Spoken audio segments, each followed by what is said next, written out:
There's nothing like the taste of homegrown tomatoes. Fresh from the vine and hand-picked, tomatoes are the signature taste of summer. And today I'm going to share with you 5 simple gardening tips to growing your very own tomatoes right here in Flagstaff. Hi, I'm Peg, Warner's container gardening expert.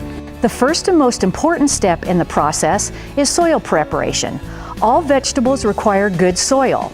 Start with Warner Supreme planting mix and then add some aged compost, along with a little bone meal to increase the potassium content.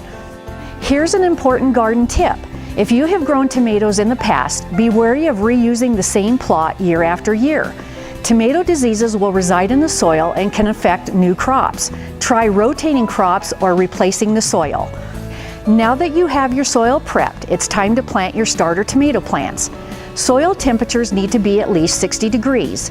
Using wall of waters 2 weeks prior to planting your tomatoes will help warm the soil. Plant each tomato at least 24 to 36 inches apart and just a little deeper than they were in the pot. Repositioning your wall of waters, one around each plant, once you get them in the ground, and be sure not to remove the wall of waters too early. Even if we don't have a late frost, Flagstaff's cool nights are not always ideal for tomatoes. You can keep wall of waters around your plants well into July, and they will not overheat your plant. The third step is to water consistently.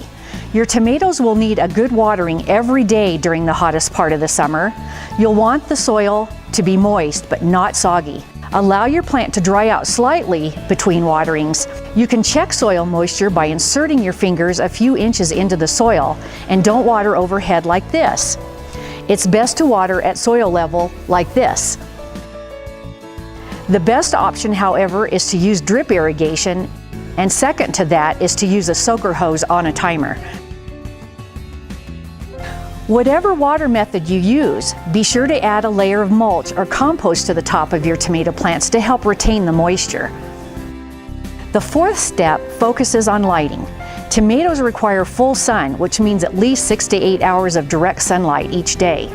Most people underestimate the amount of sunlight their plants will receive, so choose your location carefully. Last but not least, once your tomatoes start blooming, it's best to fertilize them with a high phosphorus and low nitrogen fertilizer.